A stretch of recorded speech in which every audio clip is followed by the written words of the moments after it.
এইখানে সিগন্যালটা বেশি দেখাচ্ছে কেন? কারণ এখানে আইপিএস এর লাইন সহ আরো কয়েকটা লাইন একসাথে দেওয়া আছে। আচ্ছা, আমার হাতে দেখতে পাচ্ছেন একটা ভোল্টেজ টেস্টার। এটা দিয়ে কিন্তু আপনি বুঝতে পারবেন যে এখানে যে সুইচগুলো আছে, সকেটগুলো আছে, কোথায় পাওয়ার আছে, কোথায় পাওয়ার নাই। দেখুন এখানে 4টা সুইচ আছে। 4টা সুইচের মধ্যে এখানে যদি আমি ধরি, দেখুন কোনো পাওয়ার দেখা যাচ্ছে না। এখানেও পাওয়ার নাই, এখানে এই সুইচে পাওয়ার নাই। দেখুন এইটাতে পাওয়ার আছে। তার মানে বোঝা যাচ্ছে যে এই সুইচের মাধ্যমে কিন্তু কানেকশনটা হয়েছে।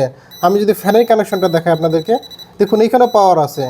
এইখানে সিগন্যালটা বেশি দেখাচ্ছে কেন? কারণ এখানে আইপিএস এর লাইন সহ আরও কয়েকটা লাইন একসাথে দেওয়া আছে। এখানে সিগন্যালটা বেশি পাচ্ছে, এই কারণে সিগন্যালটা এখানে দেখুন একটু বেশি ব্লিঙ্ক করছে। কিন্তু এইখানেও পাওয়ার আছে, এই সুইচও পাওয়ার আছে। এটাতে পাওয়ার নাই, এই সুইচটাতে পাওয়ার নেই, মানে এটাতে আইপিএস এর কানেকশন দেওয়া নেই, এটাতে আইপিএস নাই, এটাতে আইপিএস নাই। এই একটাতে মাত্র আইপিএস এর কানেকশন দেওয়া আছে, আর এই ফ্যানের মধ্যে আইপিএস এর কানেকশন দেওয়া আছে।